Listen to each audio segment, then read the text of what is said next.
At kaugnay po sa nagpapatuloy pa rin investigasyon sa shooting incident sa Ateneo de Zamboanga University, makakausap po natin Zamboanga City Mayor Kimmer Adan Olaso.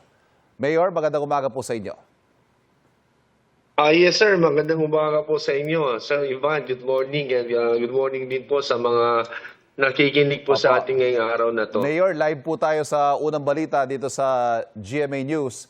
Ano po ang latest, Mayor, sa investigasyon sa nangyaring pamaril sa Ateneo de Zamboanga University? What can you tell us about the motive at sino po ang target kaya nitong batang namaril? Medyo yung bata kasi yung grades niya hindi mataas. Yung parang, although is an honor student, kaso may parang hinahabol siyang grades, no? So yung motive niya is yung teacher. Parang yun ang gusto niyang gantihan. Okay. But other than that, so he was depressed nung binaril niya. Yung isang teacher doon na hindi niya natamaan. So nung medyo hindi niya nakuha yung gusto niya, lumipat siya sa ibang classroom. And naghanap siya, sino-sino lang binabanatan, di ba? So yun, natama yung isang bata. At of course, napuruhan yung isa, nabalikan niya pa. Then yung isang babae rin natamaan din sa likod. Then actually dalawa yung natamaan ng balang baril. And how do you know this, Mayor? Sino po yung nakausap niyo? Nakausap niyo na po kaya yung magulang nitong bata? Yeah. We talked to we discussed, siyempre nandun yung city director natin, nandun yung kapulisan natin, so nag-usap po tayo sa kanila. And we asked the people na nag-download it happen. Of course, the family they want privacy for now. Hindi pa natin nakakausap yung pamilya, no? They want privacy. So, they don't want to talk about it muna. So, wag muna natin istorbohin. Understood.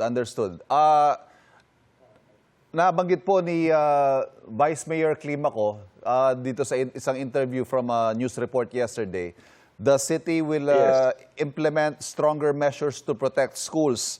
Ano ho ito mga stronger measures sa ito at nalaman nyo na po ba kung paano naipasok sa loob ng eskwelahan ang ginamit na armas? Not one, Opo, but two. nalaman po natin na siyempre naipuslit nila yung armas kasi siyempre these children, they know better than us, especially sa school nila. Kasi, alam mo naman, diyan po sila nag-aaral and parang bahay na rin nila yung school. So definitely, alam nila kung saan pwedeng ipasok yung baril. So yun, naipuslit nila doon hindi siya dumaan sa sa front door, yung talagang sa nag-check up sa likod sila duman, pinuslit nila yung baril doon and hindi na rin na-control ng school yun. Siyempre, siguro may lapses of security. Kaya nga, we're asking the school to investigate properly paano na ilusod yan. E kung makikita nyo naman yung school, yung sa mga readings ng school, medyo malalapad-lapad. So, pwede mo na talagang ipasok yung baril. But we're still investigating kung sino yung mga kasama nito. Malamang may katulong to. Hindi to pwede niya gawin na mag-isa lang. May katulong pa ito. That's why inimbestiga pa mo natin kahapon hindi po talaga natin makuha yung full details na investigation kasi alam niyo naman po marami rin talagang yung problema, hindi lang yan. So maraming issue na talagang tinatalakayan natin muna yung controlling the crowd, controlling the school, the situation.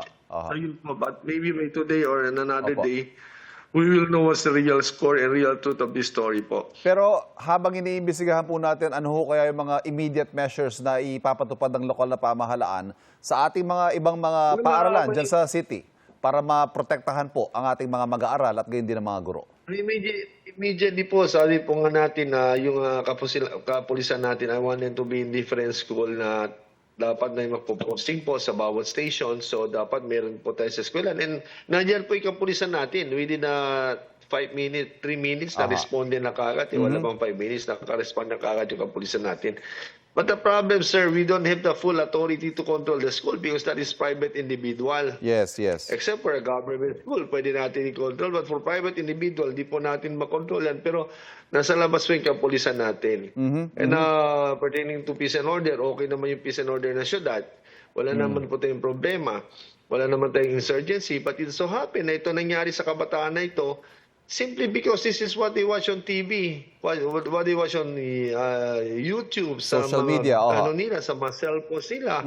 So ito po nangyayari, kaya nga sabi ko, I'm calling on the Congress and the Senate to study furthermore anong pwedeng batas na pwedeng isulong, no? We're not condemning Roblox kasi nga sabi nila mga online games na Yes. hindi naman natin kinokondena yan, but dapat kung may Roblox man, may a certain point lang na pwedeng ipasa sa mga bata na pwede nilang panoorin. Not to that point na sometimes na sinasabi nga nila na yung parang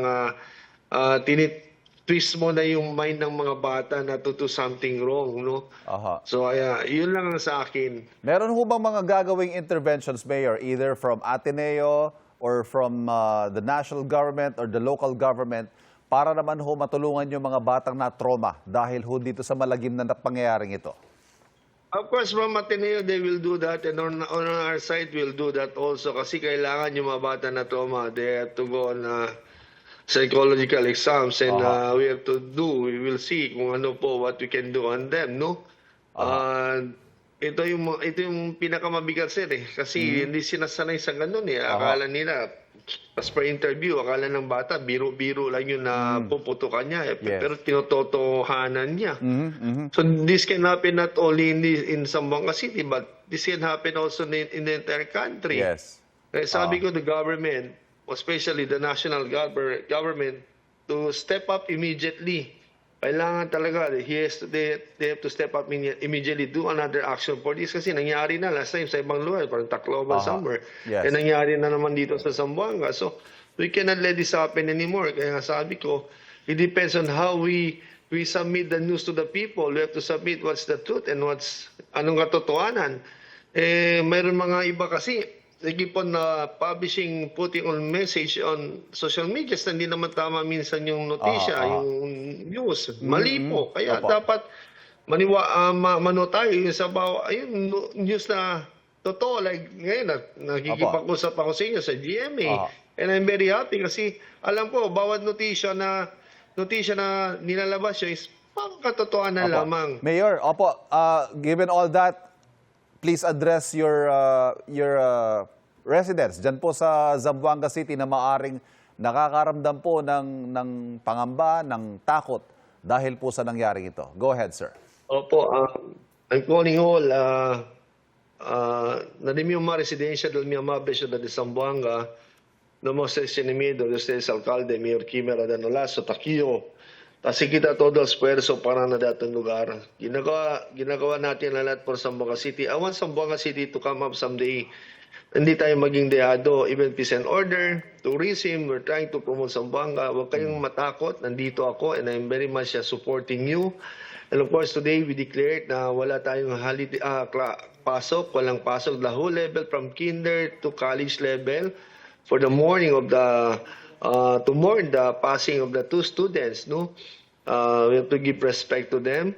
Okay, wala tayong ma-blame dito. We cannot blame the shooters and they're both victims of this problem, no? Kaya nga sabi ko, we need the help of the national government for this. Implementing rules and regulations, ginagawa po natin, but we need laws for this, for a certain matter like this. And sana matulungan tayo ng national government. Numastres siya miedo, huwag kayong matakot. Nandito ako, yari sadya ako, bangunin yung problema magtabang-tabang sadya kita. Christian, iba ni Islam, magtulong-tulong tayo, hindi tayo pwede mag-away. Yun lang po. Maraming salamat, sir. Mayor, maraming salamat. Nakausap po natin Zamboanga City Mayor Olaso.